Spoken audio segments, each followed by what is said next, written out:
आदाब, मैं स्मृति रस्तोगी हाजिर हूं दुनिया भर की सोशो इकोनॉमिक और पॉलिटिकल इश्यूज पर खास प्रोग्राम लेकर दुनिया मेरे आगे।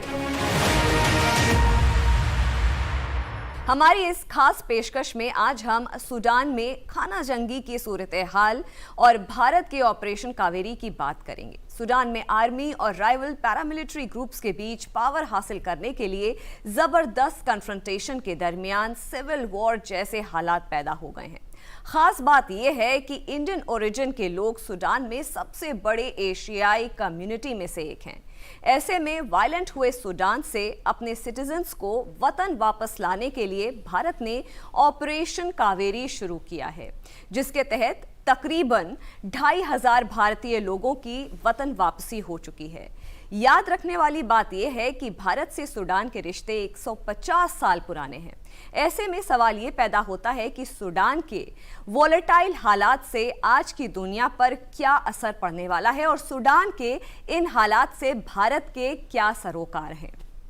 इसी विषय पर आज बात करने के लिए हमारे साथ स्टूडियो में मौजूद हैं 3 खास मेहमान। MPIDSA में कंसल्टेंट और अफ्रीका सेंटर के former coordinator Ruchita Berry ji, Vivekananda international foundation में senior research associate Sameer Bhattacharya ji और Indian council of world affairs में senior research fellow doctor Fazal Rahman Siddiqui ji. आप तीनों का बहुत बहुत स्वागत है। शुरुआत डॉक्टर सिद्दीकी आपसे ही मैं करूंगी कि जब सूडान की सूरत हाल दुनिया देख रही है तो सबसे बड़ा जो सवाल हर किसी के मन में आ रहा है, ये शुरुआत हुई कहाँ से? ऐसे कौन से फैक्टर्स थे जो डोमेस्टिक इतना ज़्यादा कलेश मच गया कि अब इंटरनेशनली इतने अनस्टेबल और इतना क्राइसिस के रूप में सूडान सामने आ रहा है? देखिए, अभी जो प्रेजेंट क्राइसिस है उसको हम 2 तरह से देख सकते हैं। पहला है लॉन्ग टर्म क्राइसिस और दूसरी है short term crisis. Long term crisis में देखेंगे तो ये पूरा जो है पावर का जो सेंट्रलाइजेशन है, जो पूरे सिर्फ खर्तूम में एक पर्टिकुलर एथनिक ग्रुप और पर्टिकुलर एलिट के साथ रहा है तकरीबन जब से कंट्री इंडिपेंडेंस हुई है, वो एक दूसरा इशू है। वो एक distribution of power, distribution of natural resources और डिसेंट्रलाइजेशन ऑफ पावर का जो पूरा कैरेक्टर जो स्टेट फॉर्मेशन का है, वो देख सकते हैं लॉन्ग टर्म में। शॉर्ट टर्म में देख सकते हैं कि एक जो है एक स्टेट एक्टर, एक नॉन स्टेट एक्टर, और वो स्टेट एक्टर खुद भी उसकी लेजिटिमेसी से खुद भी डाउटफुल है। अगर आप देखें 2019 के बाद जो सोकू कहिए, रिवोल्यूशन कहिए या उमर बशीर का आउस्टर कहिए, उसके बाद जो डिफरेंट स्टेजेस पे जो ट्रांजिशन हुआ है पावर का, जिसमें सिविल फोर्सेज, जिससे हम कहते हैं forces of freedom and changes जो आई, जो सिविल सोसाइटी का रिप्रेजेंटेशन था, उसका जिस तरह से एक ट्रांजिशन काउंसिल बनी, उसमें जो शुरुआत से जो टसल थी कि पावर किसके हाथ में होगा, सिविलियन के पास होगा या मिलिट्री के पास होगा। मिलिट्री का मामला ये है कि वहाँ पे तकरीबन जब से इंडिपेंडेंस के बाद से मिलिट्री को जो पावर का जो वो है, जो उनके पास जो जिन्होंने पावर इंजॉय किया है, उसको किसी हालत में छोड़ना नहीं चाहते थे। उन्होंने बहुत सारे एग्रीमेंट किए, 2-3 ऐसे स्टेप पैड लगा कि अब लगेगा जो हुकूमत है, जो गवर्नमेंट है, वो सिविलियन के पास चली जाएगी। लेकिन जब भी रियल ट्रांजिशन का वक्त आया तो उन्होंने उस पर कुछ न कुछ लगा के अपने आप को वहाँ प्रिजर्व रखा। लेकिन जो सबसे ज़्यादा जो एंगल वो आया, उसमें आया जिसे हम आप कहते हैं रैपिड सपोर्ट फोर्स। ये स्टेट का अपना क्रिएशन था, और स्टेट का क्रिएशन आज का नहीं, तकरीबन ये 25 साल पुराना, 25-30 साल पुराना क्रिएशन है, जो एक ट्राइबल जो कहते हैं आप प्रॉक्सी, जो स्टेट ने खुद क्रिएट की। और स्टेट ने इसलिए क्रिएट की कि अपने लिए एक एक्सटेंडेड फोर्स की तरह उनके वहाँ जो एथनिक रिबेलियन थी, जो चीज़ें जो रिबल फोर्सेस थे, उसको सप्रेस करने के लिए उन्होंने उसको क्रिएट किया।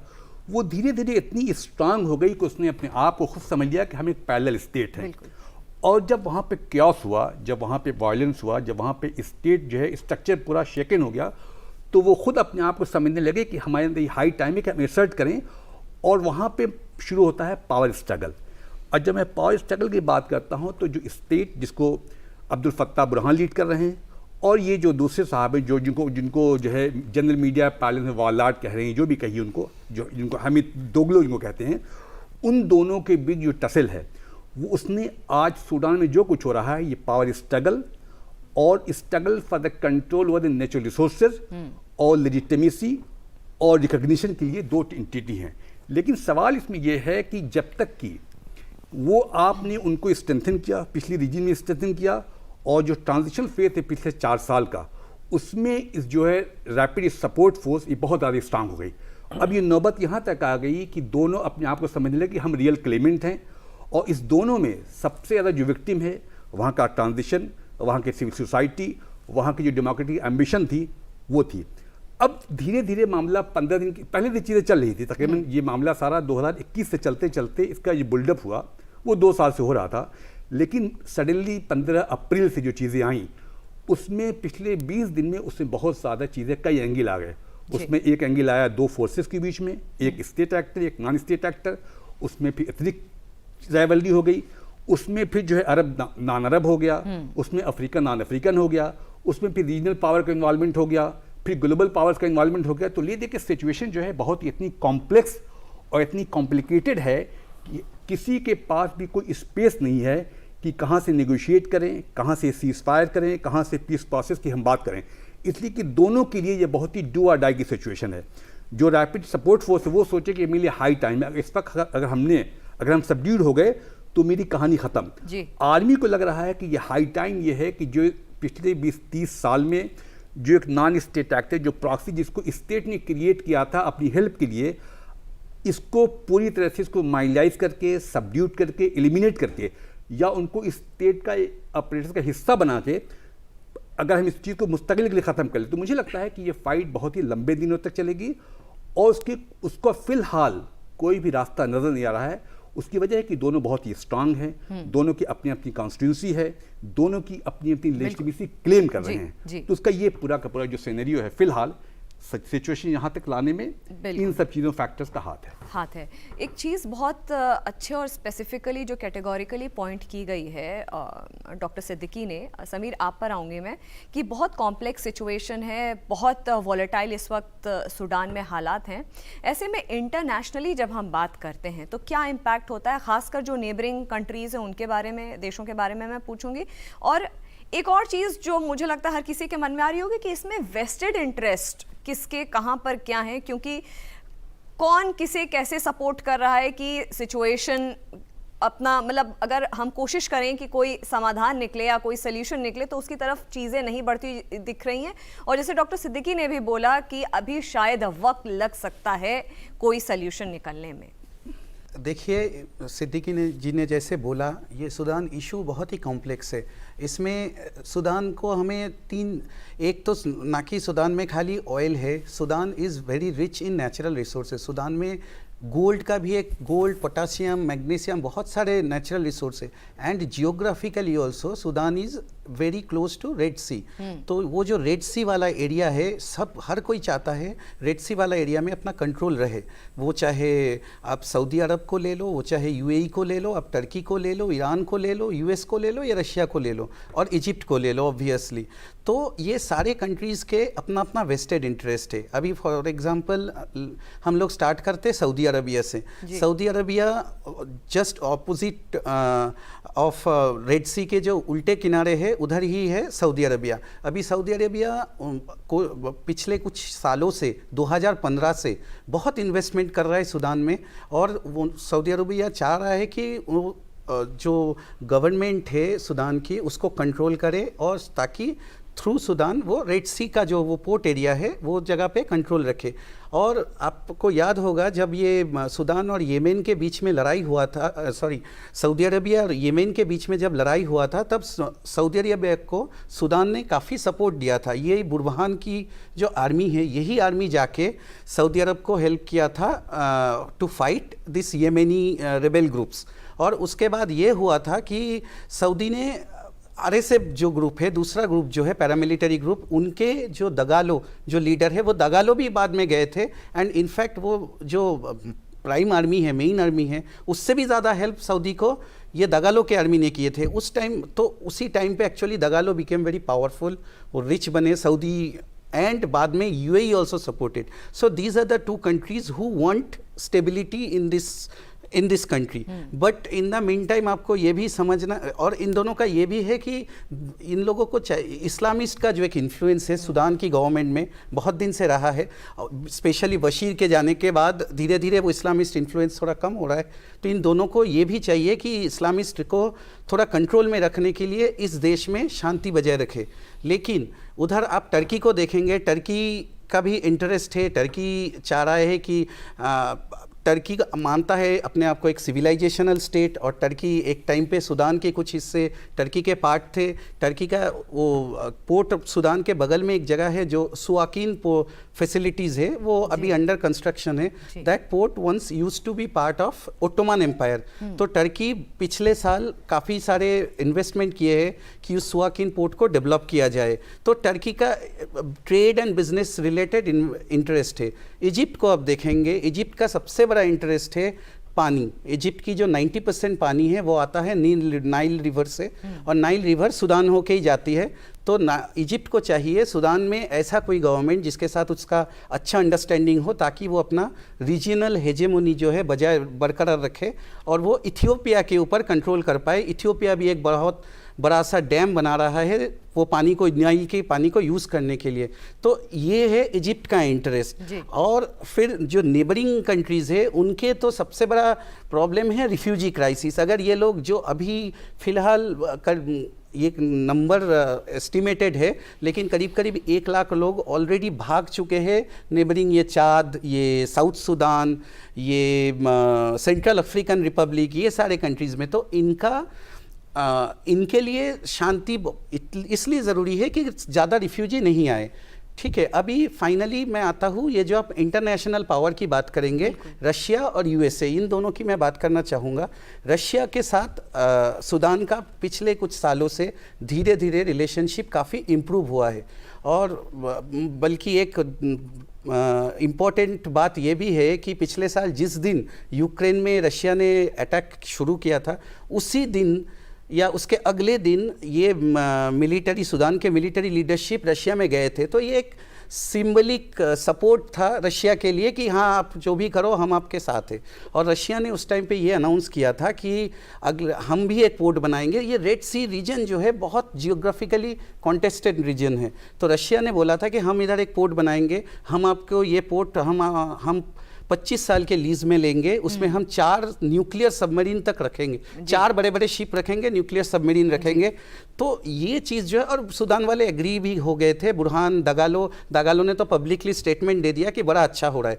तो ये चीज़ जो है, ये चीज़ यूएस को तो यूएस विल नेवर वांट कि रशिया का एक पोर्ट उधर बने।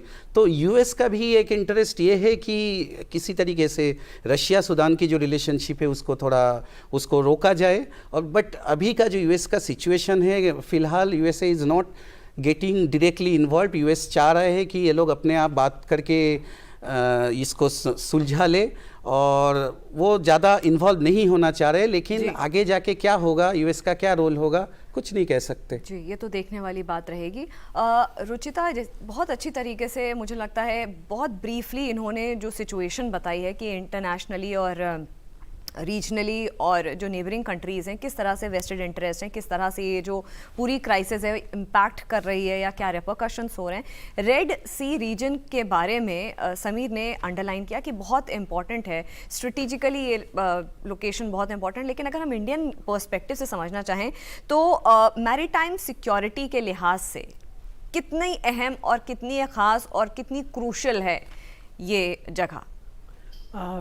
देखिए, रेड सी का जो की जगह है वो बहुत ही इम्पॉर्टेंट है मैरीटाइम सिक्योरिटी के पॉइंट ऑफ व्यू से, क्योंकि जो ये है, ये रास्ता है एशिया को कनेक्ट करने का यूरोप से, और रेड सी के थ्रू ही जाते हैं वो, और आगे जाके स्विस कैनाल से मेडिटेरेनियन सी में पहुंचते हैं। तो ये बहुत ही क्रूशल चैनल है of trade between Asia and Europe.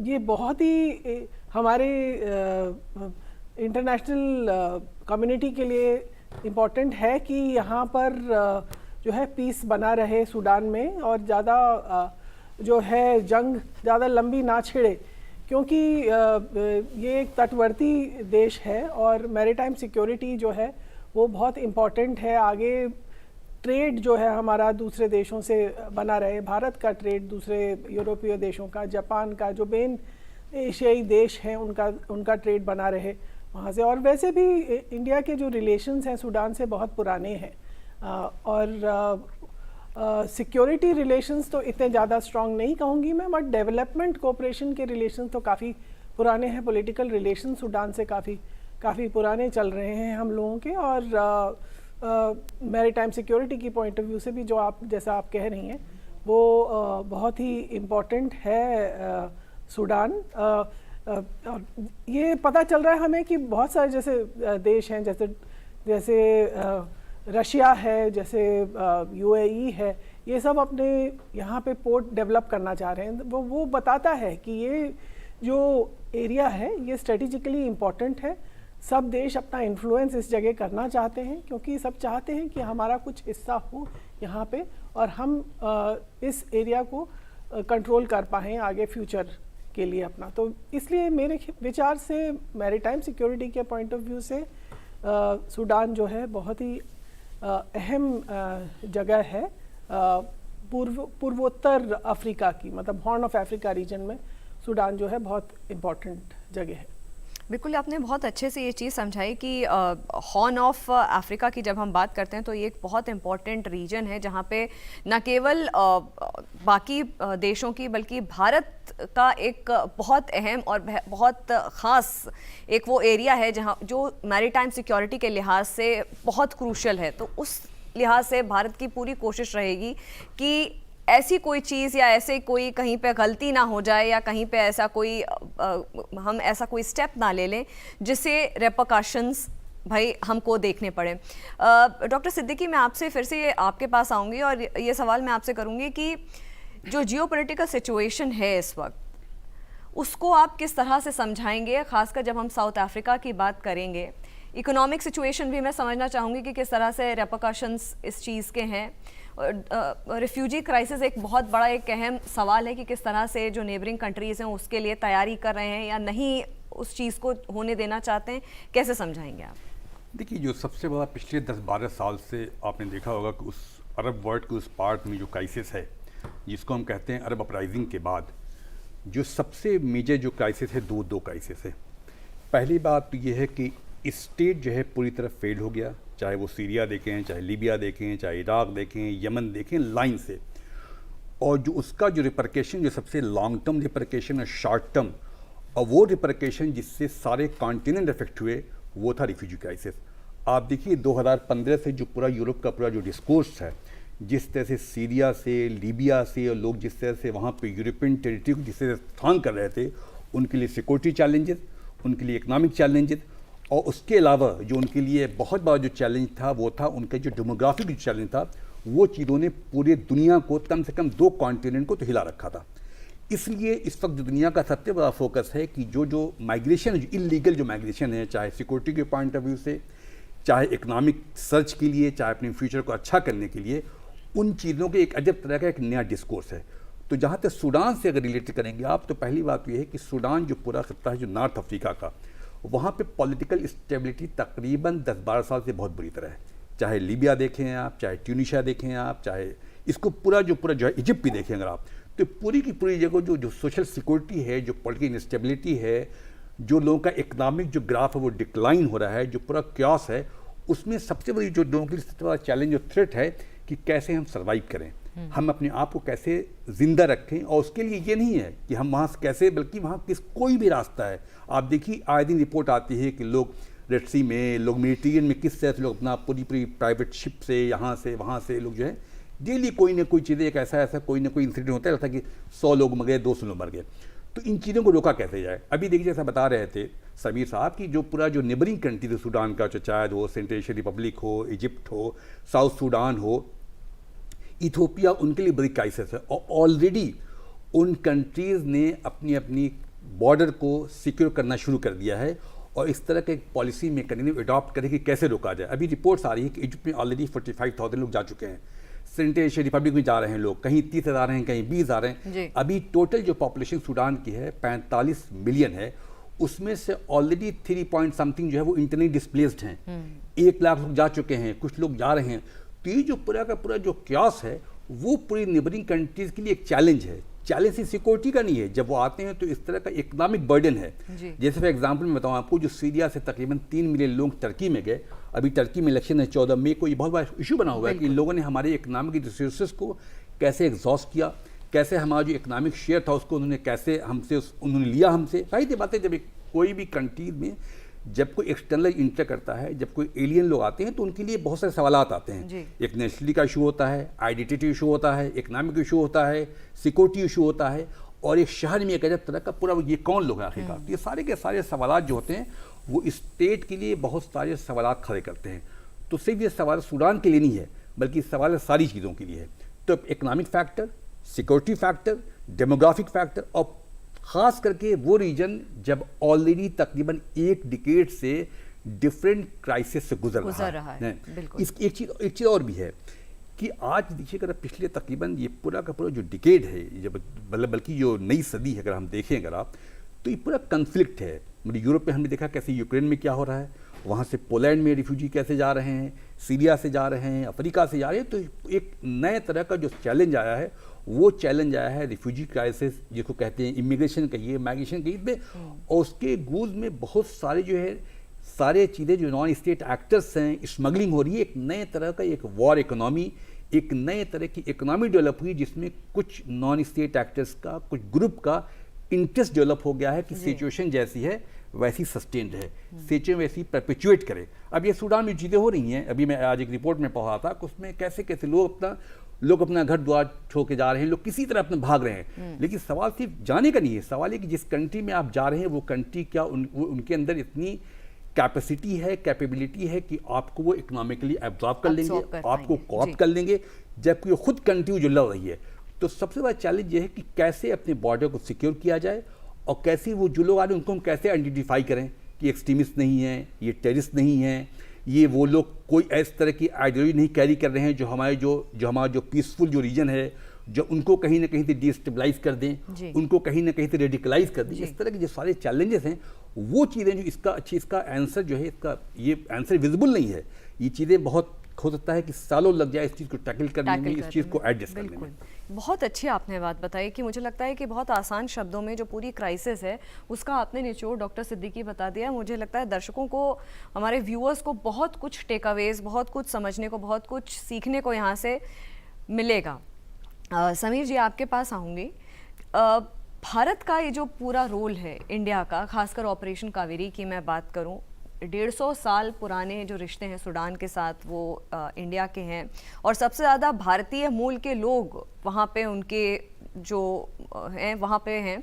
ऐसे में जो ऑपरेशन कावेरी है, जो भारत ने लॉन्च किया है, जो सरकार ने लॉन्च किया है ताकि लोगों को वहाँ से इवैक्यूएट करके वापस लेकर के आया जाए, ऐसा ही सेम इवैक्यूएशन यूक्रेन के क्राइसिस में भी हुआ था। तो बहुत प्रोएक्टिवली जो सरकार है, जो भारत है, वो काम कर रहा है, इंडिया काम कर रहा है कि हमारे जो मूल के लोग हैं, भारतीय मूल के लोग हैं, उनको कोई दिक्कत, कोई समस्या ना हो, तो पुरजोर पूरी तरीके से वो इवैक्यूएशन लगे। जो इस तरह की पहल है इंटरनेशनली, भारत को, इंडिया को कितनी मजबूती, कितना डोमिनेंस, कितना प्रेजेंस देती है? बिल्कुल आपने सही कहा है। वैसे तो हमारी गवर्नमेंट हमेशा से ही हमारे जो डायस्पोरा अफ्रीकन बहुत सारे कंट्रीज़ में, इससे पहले येमेन में जब हुआ था, हर वक्त ही जब इंडियन कभी भी कहीं फंसे हैं, इट इज़ नॉट न्यू। हर बार ही हमारी गवर्नमेंट प्रोएक्टिवली किया है, और इस बार भी कोई डिफरेंस नहीं है। बट हाँ, हम ये कह सकते हैं कि जिस तरीके से हमारी गवर्नमेंट ने, क्योंकि ये सब टेरेन जो है इधर हमारे खुद की प्रेजेंस बहुत कम है, सिक्योरिटी प्रेजेंस कम है, तो इसके लिए हमें ना बहुत सारे दूसरे कंट्रीज़ के साथ अलाई करना होता है, B it USA, B it Saudi. For example ये वाला अभी जो हुआ, इसमें इंडिया ने सऊदी के साथ अपना एग्रीमेंट किया, पार्टनरशिप बनाया कि हाँ सऊदी अपना बेस देगा और इंडियन आर्मी जो है अपने इन लोगों को इवैक्यूएट करके लाएंगे। और ये मिशन कावेरी चल रहा है, बल्कि इंडियंस मतलब नॉट ओनली इंडियंस बल्कि कुछ कुछ सूडानीज ट्राइब को भी इंडियन गवर्नमेंट ने इवैक्यूएट करने में हेल्प किया है। तो हाँ, इंडिया का असर्टिवनेस इसमें प्रूव होता है।